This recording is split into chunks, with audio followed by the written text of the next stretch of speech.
SETI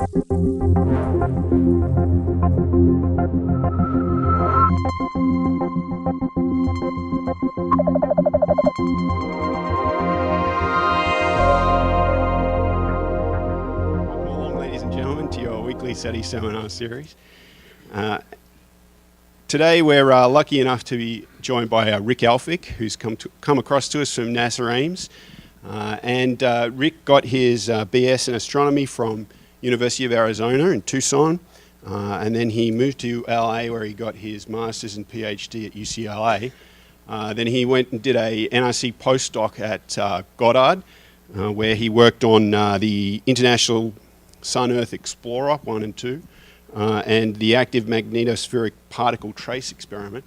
After Goddard, he moved across to Los Alamos National Laboratory, where he was part of their plasma team.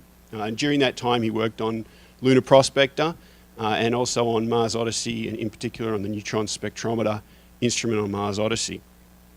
In the last couple of years, he's moved across to the Bay Area, and he's now at NASA Ames, where his major amount of his time is now invested as the PI in charge of the LADEE instrument, or the LADEE scientific mission. So if you'll join me in welcoming Rick.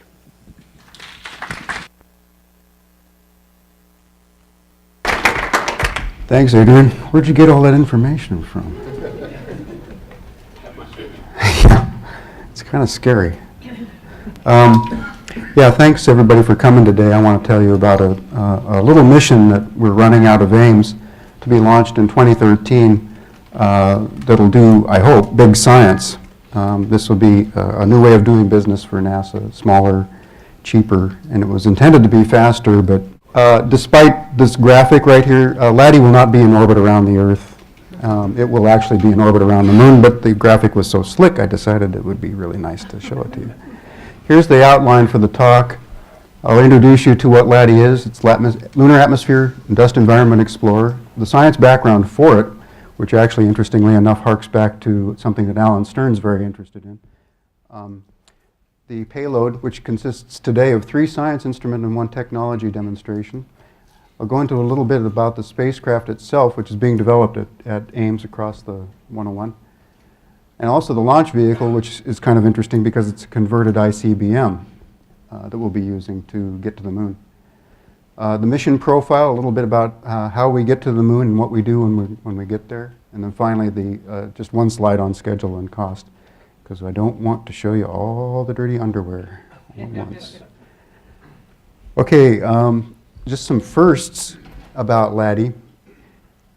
This mission is the first use of the Ames Common Bus architecture, which I'll go into in greater detail in a little while. It's also the first flight of the Minotaur 5, which is a modified Peacekeeper ICBM with additional upper stages to get you out of Earth's gravity well and off to places like the Moon. It's the first use for a deep space launch of the Wallops Flights Facility. This is in Virginia on the Delmarva Peninsula, if some of you know it.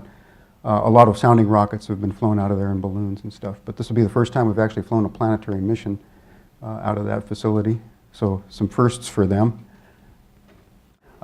It's also the first use or the first opportunity to fly in deep space a laser communications technology, which is actually going to increase very, very greatly the amount of data that you can send to the ground and to communicate uplink as well to the spacecraft. Our partners in doing this, Ames is doing the spacecraft development, the integration and test, and the mission operations. Goddard is responsible for integrating the payload, even though the instruments are coming from a variety of places, Goddard included. They'll be doing the integration there, and then the integrated payload will go on to the LADEE spacecraft after the spacecraft is delivered to Goddard. And then Goddard is also responsible for science operations, but that's going to turn out to be a distributed thing over the web in the end anyway. And again, Wallops Flight Facility is going to be the launch integrator, so they'll take the spacecraft, put it on the launch vehicle, and do all that stuff. The science background harks back to something that Alan Stern was very, very interested in, namely the lunar exosphere. A number of us became interested in this because, in fact, it's almost nothing. It's a better vacuum than you can achieve on the Earth, but there's still something there. And I'll tell you a little bit more about what is there, what we know about it, and what some of the mysteries are. But it's not just the moon that possesses this kind of an atmosphere. Surface boundary exospheres, as we'll see in a minute, are probably ubiquitous throughout the solar system and probably throughout the galaxy as well, in any planetary systems. Then secondly, there's an interest in this lofted dust, and there's some anecdotal evidence as well as some fairly hard data that points to an exotic phenomenology that takes place, namely in very, very low density atmospheres and bodies exposed to the solar wind and to ultraviolet solar radiation.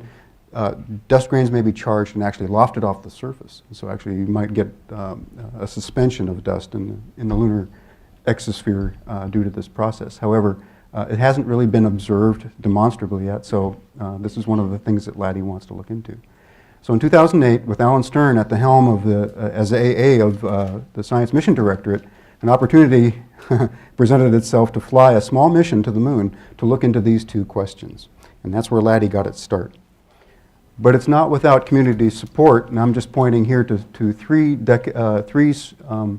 NRC reports that really address the question of, or speak to the question of establishing the lunar atmosphere, composition, and variability. One of them is SCEM, the Scientific Context for the Exploration of the Moon, which is the most recent one. But also in the 2003 NRC Decadal Survey it was mentioned, and as far as the Lunar Exploration Analysis Group roadmap also includes these topics as being important to address with spaceflight. Without further ado, let me introduce you to bodies in the solar system where these things can be going on, not just the moon. There's our nearest neighbor right there, and so it's the nearest example of the kinds of things that we think may be going on there, namely a surface boundary exosphere. Let me say something about that just very quickly. A surface boundary exosphere is basically a collisionless atmosphere. It's kind of like the atmosphere that you would experience if you went way above the stratosphere of the Earth, where basically collisions don't occur between molecules and atoms any longer. And so the particles themselves are on ballistic trajectories within the gravity well of the planet. And that's the case with the boundary, the exobase, in effect the surface of the planet. And so the particles now are hopping from one place to another on the surface of the planet without undergoing collisions with one another. The molecules in this room are undergoing collisions with one another. It's a very, very dense atmosphere. These are tenuous atmospheres. We also know that this occurs at Mercury. It's already been observed. Calcium, magnesium, other exotic metals have been seen at Mercury, sodium and potassium, as they have at the moon. But not just the inner solar system, but also outer planets, icy satellites, Europa Io, Rhea at Saturn, all seem to have atmospheres of this kind. Of course, large asteroids are not immune to this. The only difference is that they don't have a significant gravity. Anything that comes off of the planet or the body will be lost to space forever. And then finally, there's also evidence of seeing dust motion and dust ponding on various solar system objects.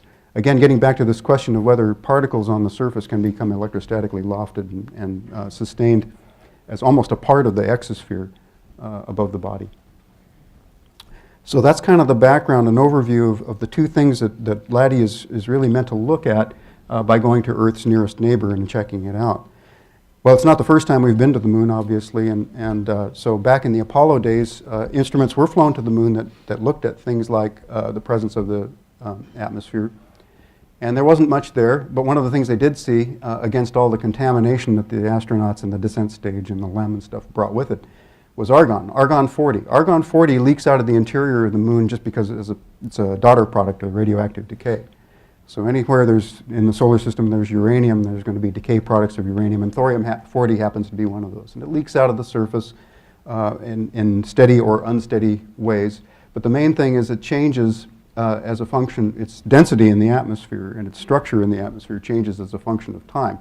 We know this to be the case after sunset. This was observed on Apollo, I believe it was 17. The LACE instrument measured the density at the surface at the landing site. During the day it was swamped with contamination from the descent stage, and we couldn't make measurements there. So there's some unknowns about this. But there's also some variability in going with this date right here is 24th of March, and this is the 20th of July. So we know that the argon atmosphere of the moon is also not steady. In fact, there's some evidence to suggest that the argon abundance actually goes up and down with moonquakes which is kind of an interesting thing. No one really understands that. There are models that we can test against. So this is what LADEE would see. You can imagine now you're looking at, this is the density that you would see as you fly around the moon. And in LADEE's case, we would go through this maximum at the morning terminator, which is the same over here, and be able to map out then the density as a function of solar local time around the moon. We also know that there is sodium and potassium in the atmosphere. These are minor constituents, but they fluoresce very nicely. They have large resonant cross-sections. So you can see a distended corona of sodium and potassium around the moon. These are two images taken with using a coronagraph, basically, to screen out the main light from the surface of the moon. So we know that the lunar exosphere consists of some pretty exotic things: argon-40, potassium, and sodium. And we suspect that there are other things as well. In fact, we know that there are other things as well. There are more recent observations of the sodium right from the moon in lunar orbit. The Selene mission from Japan, also called Kaguya, carried an instrument called UPI-TVIS, which is essentially carried filters, and one was a D1, D2 filter for sodium. And they viewed the sodium column away from the moon, staring off in different directions away from the moon, as you can see from the geometry here. And they integrated, or they calculated what the brightness was, and hence what the column density was, and that's what's shown here as a function of latitude, the look direction and the latitude that they're looking along. So you can see the fall off. Let's see, spacecraft latitude. The variation, let me go into this a different way. The surface density that they inferred from these measurements actually shows some variability. This is day of year shown along here, so you can see increases and decreases as time goes by. But the interesting thing is, the most interesting dependence appears to be with lunar phase. And so we're talking about here seeing not only variability in time as the months go by, but also variability in lunar phase. And so in other words, this seems to point to a maximum in sodium density at 90 degrees or earlier. That's when you see the half moon. So that's sort of the moon off to the side, not new moon, but roughly a week later after new moon. And then decreasing as it goes through full moon, and continuing to decrease actually as it goes off to the 3/4, the last quarter of the moon.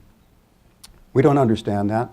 It probably has something to do with photon-stimulated desorption on surface grains.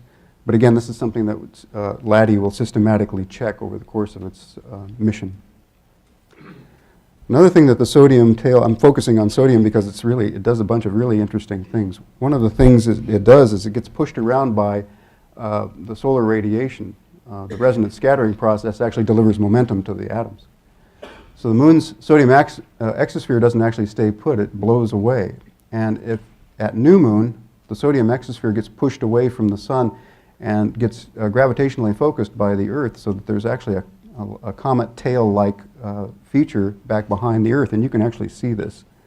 These are all sky images taken with the sodium D2 filter. They also take or D1, D2, and they also take an off-band image and then subtract the two in order to look for the spot that you'd see in the sky that's the sodium column, and that's what they point to here in this paper by, I didn't put the reference, I'm sorry. Yeah, anyway, this bright spot right here, which has the background or the off-band subtraction, shows the tail that forms behind the Earth when the moon is in front of the Earth. Finally, we also know there's hydrogen being reflected from the moon. The moon is out in the solar wind. It's exposed to the solar wind. Protons in the solar wind interact with the surface, are neutralized, and then come back out of the surface with some energy. And that's actually what was observed on with the Chandrayaan neutral particle instrument. Basically, any particles with energies above 1 eV or so get lost. These come off with a high enough velocity, they're well above the escape velocity for the moon. So the solar wind comes in, interacts with the surface, and then most of it goes away again. So we know hydrogen should be present in the atmosphere, but one of the things that we're really, really interested in from the point of view of resources and from the point of view of what L-Cross observed is this surface-bound H2O and OH which are seen in the near-infrared spectra of the moon. Here I show you a map presented by Carly Peters in a science paper in 2009. The blue here indicates the presence, enhanced presence of the spectral feature out between 2.8 and 3.0 microns or so that indicate the presence of OH and H2O molecules actually on the surfaces of grains themselves. And there's variability in the concentration of these things, or apparent variability in the concentration of these things, as a function of both local time and hence surface temperature of the moon, and hence also latitudes. In other words, the grains up here at high latitudes are cooler on the surface than at mid-latitudes. So you tend to see higher concentrations there. So the question becomes, if these guys are adsorbed at low latitudes when at nighttime, for instance, and then are desorbed as the moon rotates and those surfaces are exposed to sunlight and come to higher temperatures, that means the H2O and OH is actually in the exosphere for a short time. So these guys are also on ballistic trajectories, hopping around on the surface, and they can either be lost due to photodissociation, photoionization, or they could find their way to the polar cold traps, which we know from LRO diviner data are really, really, really cold. There are regions up here of permanent shadow and near permanent shadow where the temperatures in the floors of craters are 40 Kelvin, 30 Kelvin, and in some cases like 25 or 20 Kelvin. Very, very cold. And I don't care where you come from, Minnesota or wherever, that's cold. So if I'm an H2O molecule and I see a grain like that, I'm not going anywhere. I'm just stuck, essentially forever, unless a Lyman alpha photon comes along and takes me away. So Tony Colaprete put together a nice little story based on the wonderful L-cross observations, and he said basically you can fit the spectra that we're seeing as a result of L-cross with the presence not only of water and water vapor and water ice, but there are other things there as well. So there are, a better fit to the spectra includes things like methane, carbon dioxide, and sulfur dioxide. So these things we think, I'm pretty convinced, exist in the permanent shadow and maybe in not permanent shadow in really, really cold temperatures of the lunar poles. Well, how did it get there? I mean, you could deliver it directly with cometary stuff, but it's also possible that it got there by way of this mechanism I was just talking about, the hopping of molecules across the surface and then collecting into cold traps where they're stuck forever. So there's a lot of things for LADEE to look at, and that's one of them. Now let's turn to dust. And one of the things that I think is kind of striking is the Surveyor 7 landed near Tycho crater in 1968 and took some images, which I'll show you more of in a second, that images after the sun went down, looking at the horizon where the sun went down, and seeing a glow above the horizon. So this lunar horizon glow has been attributed to something like maybe 10 micron particles of dust, perhaps as close as 150 meters away near the horizon, and lofted approximately a meter or so above the surface. The dust particles are very, very small. This is a grain from Apollo sample, of course. It's 100 microns right here, but much, much smaller grains exist as well. The second piece of evidence comes from a lunar ejecta and meteorites experiment, which was also landed on Apollo. And they found that at the terminators, the evidence for dust landing on the detector went up, particularly at the morning terminator. So the morning terminator turns out to be something that's interesting not only from the point of view of the exosphere of the moon, but also for the possibility that this changing electrostatic environment, the charging that's going on due to changes in ultraviolet as the sun comes up on the surface, actually lofts dust off the surface, and you can see it there.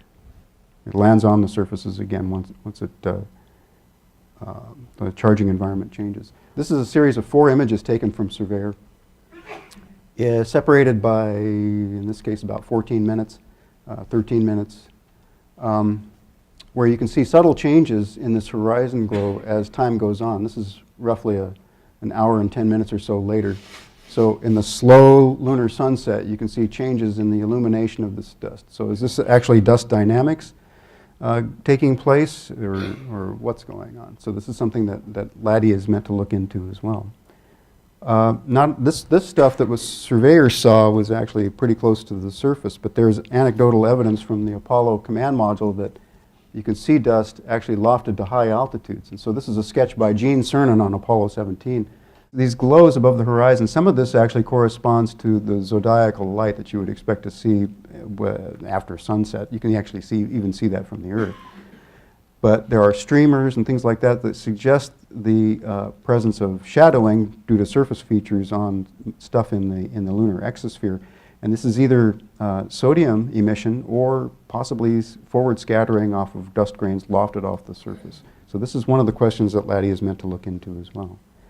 The people are busy at work on this topic.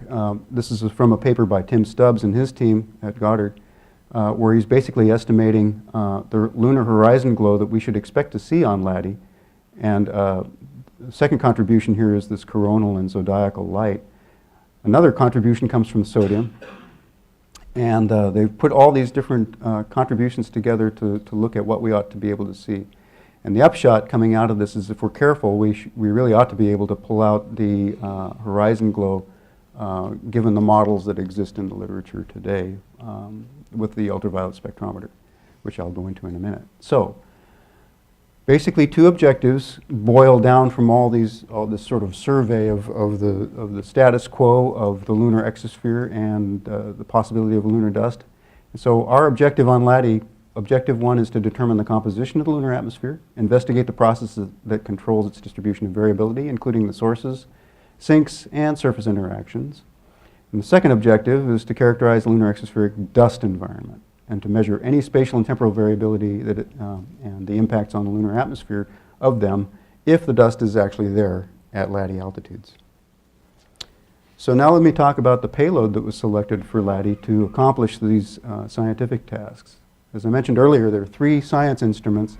The first is the neutral mass spectrometer, which comes from Goddard. Paul Mahaffey is the PI on it.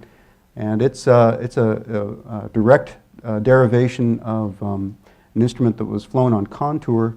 It's also connected to an instrument called SAM you may have heard about on MSL. Paul was here just a few weeks ago talking about SAM on MSL. And it's also related to an instrument that they're flying on MAVEN to Mars, which is an orbital instrument kind of like LADEE's. There's a ultraviolet visible spectrometer that has its heritage based on L-Cross, and Tony Colaprete, sitting on here in the audience, making sure I don't screw up, is responsible for. He's the PI. And this is very close clone to, well, I shouldn't say that. Actually, this was derived from L-Cross, but it's actually a higher heritage, or will be a, how do I put this diplomatically? It's going to be a better instrument than L-Cross. That wasn't very diplomatic, was it?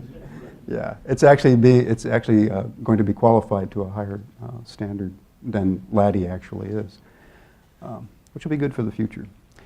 Finally, there's a dust experiment. It actually relies on, it has a big door here in front. It relies on impacts coming in from dust, lofted dust, that is measured by LADEE as it flies around the moon. And so this will be our ground truth, if you like, or space truth for dust that the UV spectrometer also would be able to see. And finally, not a scientific instrument, but this tech demo is the laser communications system, which carries a laser that points at the Earth and transmits data encoded in a laser beam. It also has a telescope for receiving laser light from the ground terminal. I'll go into that a little bit later too. So let's talk about the instruments a little bit. I won't go through all of this in gory detail. You can ask Tony about this if you want all the details, but this is the instrument that's in development now at Ames. The things I kind of wanted to point out, maybe hard to see, is that this instrument is very lightweight and very capable. It's able to see sodium, potassium, aluminum and silicon, calcium, lithium, OH, and H2O in the atmosphere at the upper limits that have been established for these things so far, and be able to, and actually has signal-to-noise ratio that's sufficient to do far better.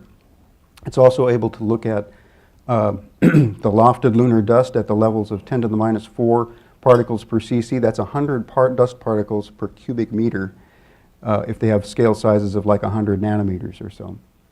So it's a very sensitive instrument. It only weighs 4 kilograms or so, and it consumes 14 watts on average.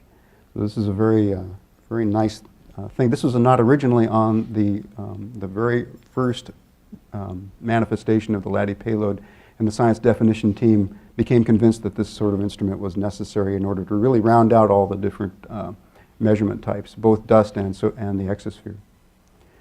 The LDEX, the lunar dust experiment, comes from University of Colorado, and Mihai Hirani is the PI for that. Its heritage goes back to some instruments for outer planets, the dust detectors for, I think, on Cassini, as I recall.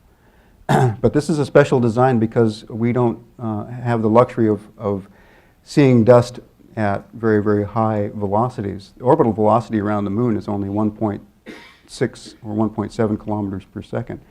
So these grains are coming into this instrument very slowly, and the amount of charge they produce is very, very small, so this becomes kind of a difficult measurement to make. Nevertheless, they feel that, and have demonstrated that they can see grains of order 0.1 micron at threshold densities of 10 to the minus 4 per cubic centimeter. This is also a lightweight instrument. It's 3.5 kilograms, and it runs fairly low power, 5 watts nominally. It also doesn't put out very high rates of data. So it's a very manageable instrument, and it's easy to accommodate. It's easy to get the data from just normal LADEE operations. Finally, the neutral mass spec, coming from Goddard with Paul Mahaffey as the PI.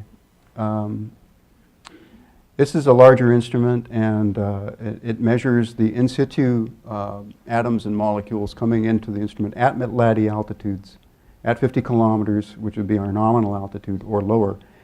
It for sure will see the helium and helium coming from the solar wind, and argon that comes from the interior, and very likely many, many other species too. But because it's a very sensitive neutral mass spectrometer, it's sensitive to contamination. Neutral mass specs in the past, like the one that was put on the lunar surface, suffered from contamination due to just being around human beings, basically, and environments in which there's a lot of water and carbon dioxide and stuff like that. So, and those are some of the things you're really interested in. So cleanliness is really important, contamination is really important, and that's a big driver for this instrument. It comes in at 11.3 kilograms, and it consumes about 34 watts on average when it's operating. Now, the laser technology demo actually consists of 2 pieces. The first piece is the space terminal up here, which consists of the optics for transmitting laser light down to the Earth and receiving laser light, coded laser light back from the Earth, and along with the electronics that go in the spacecraft. But also on the ground, there is a ground terminal in which there are 4 telescopes to receive the laser light transmitted by LLCD, and also 4 lasers transmitting the uplink. So this is what the ground terminal would look like. This is where what you would put out in White Sands, for instance, a place that has very little cloud cover, where you can get good signal to noise for this kind of thing. Again, the real attraction to this is the fact that you can get up to 600 megabits per second with this design as a downlink. That's a tremendous increase in bandwidth. And of course, as scientists, we will all go and fill that very, very rapidly, provided this works. Let's see, did I put mass on here? Yeah, it's 32 kilograms. It's not a lightweight thing, and it has a fairly high power consumption, 136 watts when the laser is transmitting to the ground. So, all right, so let's talk about the spacecraft a little bit, because this is a development that's come out of Ames in recent years that I think has got a lot of promise. When LADEE was first formulated in 2008 and directed to Ames, this is what the bus looked like. It basically consisted of 3 components: a propulsion module, an instrument bay or electronics bay, and then the top module, which contained a lot more avionics and other stuff, and the radiator plate on the top here. You can see the surface is covered with solar arrays. So rather than using one big articulated complex solar array, the idea was to keep it simple and just build the solar arrays into the structure of your spacecraft, and no matter what orientation you have, you're getting power. So we had to accommodate that, and that meant that we had to put the neutral mass spectrometer on the other side as a counterbalance to the system. So that grew the spacecraft some, and then because of the power consumption of LLCD, it was recognized that we needed more power, and we needed also more space for propulsion. We understood that our delta V requirements went up, and so as you can see here, we've added one more section to the spacecraft. We've got all the instruments on here now, the 4 instruments in the payload as well as propulsion here that's required to get into lunar orbit and to maintain lunar orbit, which is important. LADEE is going into a very problematic orbit. It turns out that polar orbit around the moon is not stable, but it's more stable than if you go into an Apollo-like low altitude orbit, retrograde orbit around the moon. The mass cons kill you. And so the lower you want to get, LADEE wants to get low. The best signal to noise is at low altitudes. So the lower you get, the more the perturbations affect you and make your orbit more eccentric. And it gets eccentric to the point where your periapsis runs into the surface of the moon, which is a bad day for a spacecraft because you're hitting it at 1.6 kilometers per second and it's hard to survive that and still function. Anyway, so this is the LADEE design that we have today. This is, we've just been through PDR, preliminary design review for the mission this last summer and made it through that. This is the design that we're going with. You see I have fairly large thrusters down here for attitude control and for some maneuvering. This is just a reprise of the same thing. This explodes the vehicle now into the pieces that sit on the radiator panel up here, including Tony's ultraviolet spectrometer. The LDEX instrument is right there. Here's a star tracker right there. These are 2 antennas, one a medium gain, the other an omnidirectional antenna. 2 star trackers up there, actually. And in the payload module, we've got the neutral mass spec down here, the LLCD over here, as well as reaction wheels. Extension module is an outer shell for the propulsion module to fit into, and that's where the orbit control system and the attitude control system exists. So this is the entire package as it exists today. So, let's see. Launch vehicle is kind of interesting. I thought I'd talk to you guys a little bit about that because I think it's really cool that we could take something that started off as an intercontinental ballistic missile intended to carry nuclear weapons to places and make someone's day very, very bad and turn it into a launch system. Orbital Sciences recognized this years ago and said, we want the leftover peacekeepers. We're going to convert them into launch systems to get to LEO and to possibly do other things as well. So they came up with this design based on the Peacekeeper missile, which consists of a first stage that is solid rocket, second stage solid rocket, third stage solid rocket. These are, because they are DoD systems, they are very, very reliable. And so they form a nice core for building stuff on top of. This is the Minotaur 4 right here. We will be riding on a Minotaur 5, which is a modification of that. I'll show you in a minute a video of a Minotaur 4 launch. It also consists of like a Star 37 upper stage here, which gets you the delta V that you need to get into Earth orbit. Remember, this part of it, the Peacekeeper wasn't intended to go into Earth orbit. It was intended to land someplace and mess up your day. And so here's what we need in order for LADEE to work. The Minotaur 5 is the next generation. As I mentioned earlier, LADEE will be the first mission to make use of the Minotaur 5. So we're very, very interested in the development that's taking place for these upper 2 stages, which involves a Star 48 here as well as a Star 37 on top of that. And this shows you the LADEE configuration for the Minotaur 5. Here's the spacecraft sitting way on top of the stack inside this big fairing with the Star 37 below it. And here's a zoom in on inside the fairing. The Star 48, Star 37, and the LADEE propulsion system and the LADEE bus itself right there. Here's another view of the same thing. Again, here's a Minotaur 5 stack to be flown out of Wallops. And what we're looking at right now is, as you'll see in a second, this is a very, very interesting ride to orbit. As you might expect with a solid rocket booster series, there's a lot of vibration and acoustics. And so one of the things that's really important to implement is a shock and vibration isolation system, which is currently designed to sit down here. What this does is actually dampens out the acoustics of launch so that you don't shake everything above it to pieces with this. And so this is something that's been designed and will be implemented in this configuration for LADEE. There's actually a lot of questions about the loads in this configuration that we will need to test to. And unfortunately, the launch vehicle is in a different place in their schedule than we are in ours, and some of the data we need is still TBD. So without further ado, let me show you what a Minotaur 4 launch looks like. This is a Minotaur 4 for a space test program launch called S26. Carries, I think it was 7 spacecraft, small spacecraft, and a bunch of different instruments on those spacecraft. This is being launched out of Kodiak, Alaska. T-minus 10 seconds. It's one of the places where they can fly these things out of. T-minus 5, 4, 3, 2, 1, ignition. We have liftoff of the S-26 Minotaur 4 space launch mission. I don't know about you, but that looks like a really fast launch to me. To orbit Generally speaking, things go that fast. The acoustic environment is very, very interesting inside the fairing. Vehicle attitude nominal. Now this first stage on here actually burns out surprisingly quickly after about a minute or so. And so it will be treated vehicle powered nominal. RPM, turn off script chart. To the engine burnout and separation. In fact, this video is really, really nice because it takes you all the way through stage 3 burnout. Vehicle attitude nominal. Fairing separation stuff.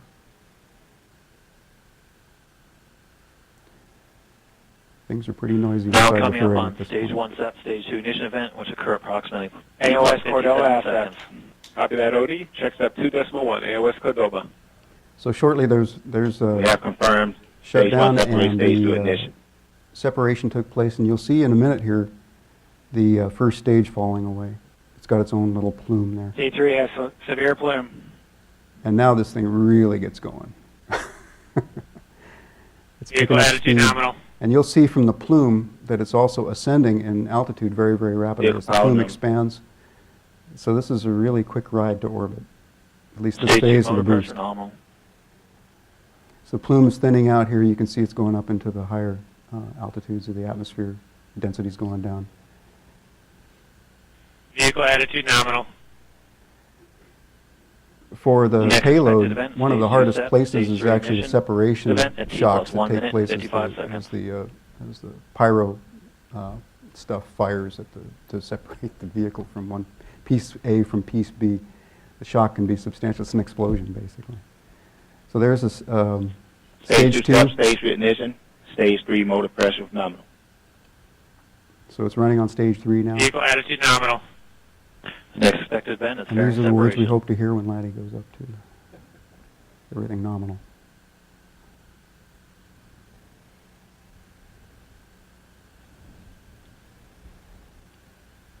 So I think we'll see fairing separation. We have fairing separation. Vehicle attitude nominal. And then this goes on for another 30 seconds to 60 seconds, and then the third stage cuts out, and it'll coast for a short time. And then that We have solid data. Star 37 for kicks off. ALC You won't see and that here, Cordova but assets. you'll see the cutoff of the Copy, third OD. stage. Vehicle attitude nominal.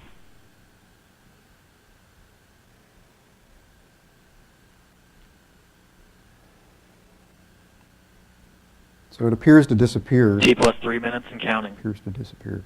But in fact, that's just the engine shutting off. So it's now it's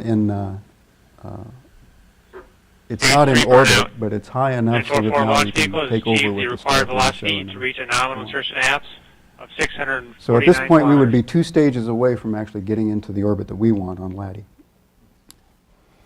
The trajectory is kind of interesting out of Wallops for LADEE. We launch out of the Wallops flight facility basically to the east.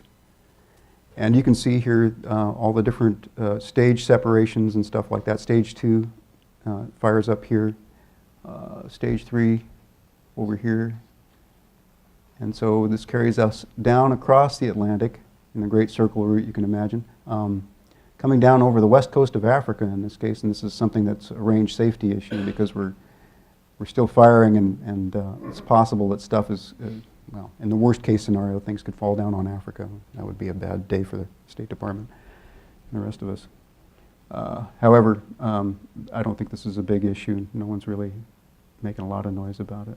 And after that, we go into the mission proper, which actually consists of another series of interesting phases. So the mission profile actually begins with a series of phasing loops. we don't go directly to the moon like Apollo did. Rather, we put ourselves into these phasing loops with ever-increasing apogees just to be able to adjust our orbit to arrive at the moon with the right delta V at the right time to go into orbit around the moon in this retrograde orbit, which I'll get into in just a second. But these phasing loops also offer us an opportunity to check out the instruments to some degree, but also get the spacecraft checked out. That's where the lion's share of the attention will be. And then lunar orbit acquisition, we don't do one single burn to get into lunar orbit, rather we do 3. And so we will initially go into this highly eccentric orbit around the moon, spend a couple of days in that orbit, checking out the spacecraft again, and then finally, on the 3rd day, we will come into periapsis, and right around that time, we will do a burn that more nearly circularizes the orbit. But the very first LOI burn takes place with the vehicle in an attitude where it's not getting much sunlight, so it's power starved. It's that way behind the moon, where it's out of contact with the ground station, so it's a little bit hairy. We come around the moon, we reacquire the ground station, and we make sure that all the telemetry looks like it's on track for the vehicle to fire the orbit insertion burn, do the burn, and that's where we get that initial capture. Once that happens, everything else is gravy. That's just one of those critical events. And we also have a commissioning phase, and it consists of checking out the instruments, the science instruments, with alternating cadences every 3 to 4 days. We alternate between the laser comm tests and the instrument checkout. And all this is carried out at when LADEE is at high altitudes, and the gravity field doesn't have that much of an effect on us, so we're not really doing maneuvers here. We're not using up any delta V. We get this for free at 200 to 250 kilometers altitude. But remember, LADEE operational altitudes are going to be down here closer to 50 kilometers, and so that's where we want to carry out our science. So we need to check out the instruments, make sure everything's operating properly, and then we transition down to this lower altitude orbit. And this is what that looks like. This is actually a commissioning phase orbit. And then once we get into orbit in our operational science orbit, we carry out a series of experiments on pretty much this cadence that I'm showing you here. There are between 12 and 13 LADEE orbits per day, and so a given day in the life of LADEE will look like this. Orbit 1 we will devote to doing a UVS-1 operation, which is basically looking across the limb at the lunar atmosphere. At the same time, we will be operating LDEX, the dust experiment, around this part of the orbit. Incidentally, the blue intervals here and the orange intervals here are meant to show when the instrument is actually operating. We're not on full time because we can't support the power with the solar cell arrays that we have. So we only operate during those times that are of great interest scientifically. That means the sunrise terminator, the sunset terminator over here, and also around noon for UVS. For the neutral mass spectrometer, there are 4 basically cardinal points in its orbit that we're interested in. Again, the morning terminator, the evening terminator, noon, and midnight. And LDEX will be operated in these 3 modes where we've got looking at the atmosphere and the dust, and this would be an occultation measurement here that the UVS is doing. NMS-1 is looking at the rammed particles that are coming into the instrument, argon and helium and so forth. NMS-2 actually has the vehicle canted in such a way that we can look at energetic atoms and molecules coming off of the surface. And in that case, LDEX doesn't operate. So again, we operate one orbit with UVS, another orbit with NMS, and then the UVS in a different mode, 2 communications orbits, which we downlink the data and take command loads.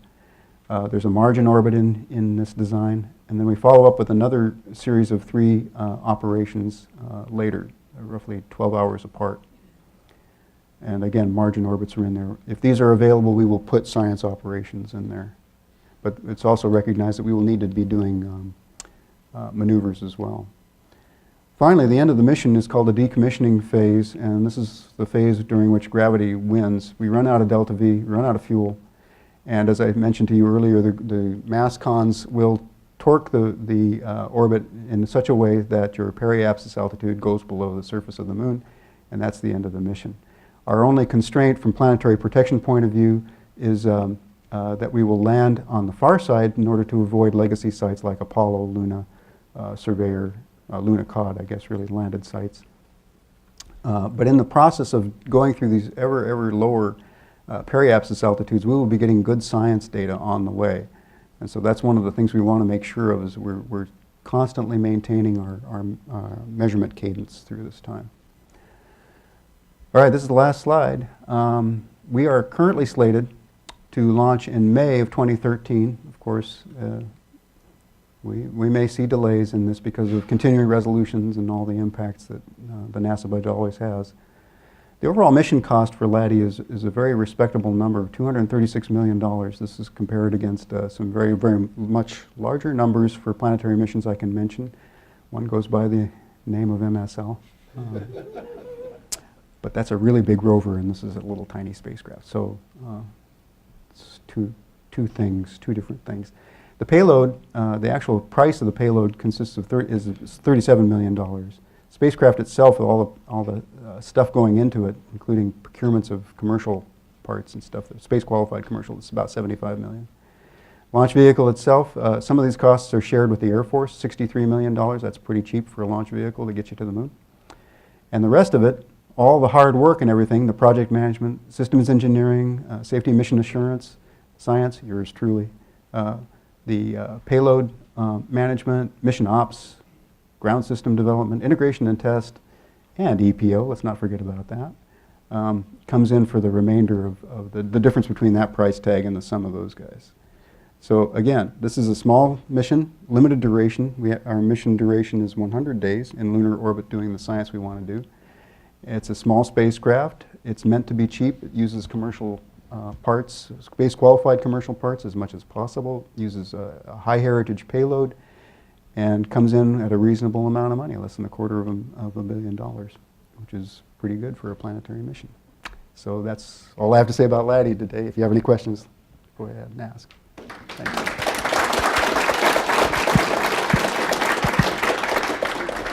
Rick, could I just start with the first question? Sorry, we'll get to.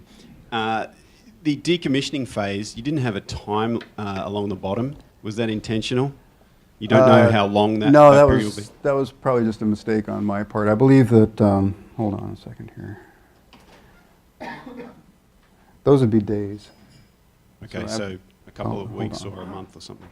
Let me go back to this thing. No, I'm sorry, I don't have that on here. Okay. It doesn't take very long. It's a matter of, well, it's kind of interesting because the lunar gravity field will help you sometimes. Look at this period right here. Because of the phase of the orbit where periapsis is relative to the Maria on the near side, you actually get helped out and periapsis goes back up again. But sooner or later, the perturbations go the other direction. It's a matter of weeks or days, and then you decay into the lunar surface. So all we have to do is make sure that we fall into the far side. Okay. And one more question while I'm getting there. The retrograde orbit, can you explain why you wanted the retrograde orbit? Yeah, it's mainly to keep, it's primarily for the neutral mass spectrometer. If the neutral mass spectrometer is pointed to the sun, the chances are better for outgassing and contamination from the sun side of the spacecraft to actually get into the entrance aperture. At the morning terminator, which is where we're actually putting all our, in a prograde orbit, that's where we would be doing that. Going retrograde, NMS is now pointed opposite to the sun, and you don't have that problem with outgassing on that side of the spacecraft. You're ramming the particles in the atmosphere at the morning terminator in the right sense to really remove all the influence of contamination that the spacecraft may be carrying with it. Hi, a couple of questions about the decommissioning. First, since you're going to crash it into the far side of the moon, does that mean you'll be out of communication at the end and won't be able to retrieve the final measurements when you're right above the surface? And also, I'm just kind of curious how big a crater we're going to make. The last one first, probably not a very big crater. Remember, this is a grazing impact. Unlike L-Cross, which came at pretty much normal incidence, will be like SMART did, like some of the other, like Lunar Prospector did, will be coming at a low angle. This graphic actually corresponds to days. This is periapsis and apoapsis as a function of time. So, you know, the spacecraft is going around the moon every day with these two apsidal distances from the mean radius of the moon. So we're gradually coming down, and we'll have many, many days of making those very low altitude measurements. And it's only the last day or so that you would basically lose the very, very lowest altitudes. But I think it should be possible with the fumes that we have in our propulsion system to make sure that we impact the far side only just beyond the limb of the moon. So we're actually still in contact really up to the very last second. I know these guys on the mission operations side, they will do everything they can to make it happen that way. So we'll get every last bit we can out of this thing. Yeah. You must be very confident that that number of weeks is all you need to get the data you need. I take it would have been prohibitively expensive, given the limitations on the mission, to have some sort of rocketry on the thing that would boost it back up to stay in orbit longer. Right, right. You'd need what's comparable to LRO, which is a much, much more expensive mission. LADEE has always been a capabilities-driven mission, and the question that Alan Stern first asked back when he was AA was, can we do this with a limited amount of fuel, small launch vehicle, small spacecraft, and in the space of just a matter of a few months rather than a year of operations? And science definition team looked at that, we examined it. The answer was yes, based on what we know.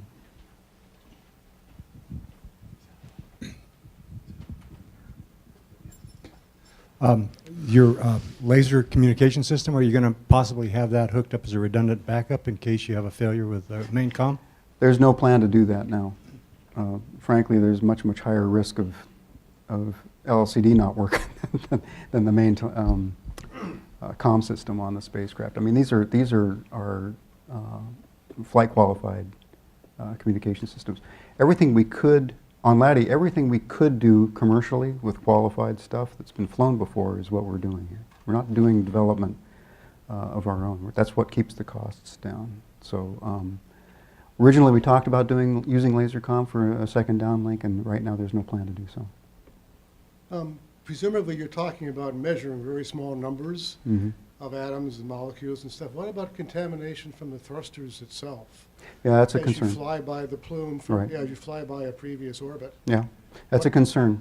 How do you solve that? Well, people have actually studied that question and looked at the dispersal of atoms and molecules given the maneuvering plan that we have. And it seems to be pretty convincing that the abundance will be very, very low as we come around. We're never really in the same place at on one orbit later. So the question is, how has the plume evolved in that time? And my understanding is the contamination is minor, is like non-existent, like fewer molecules than there are in all the tanks. So I think I'm right about that. We'll go with one last question. I had a question about this, the UV spectrometer that was listed there as being able to detect, 100 particles per cubic meter.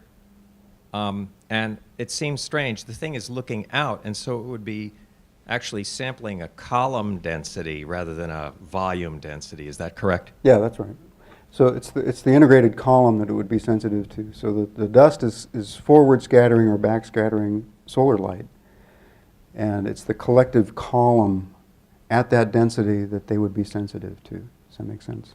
If you had that density of particles and integrated it over the column that the UVS is looking through, then the sensitivity calculation you can do says, yeah, you got plenty of photons, forward scattered, back scattered photons. Is that a fair way to say it? Okay, Rick, as a memento of your talk, we have a little present here. It's better have alcohol in it. Right.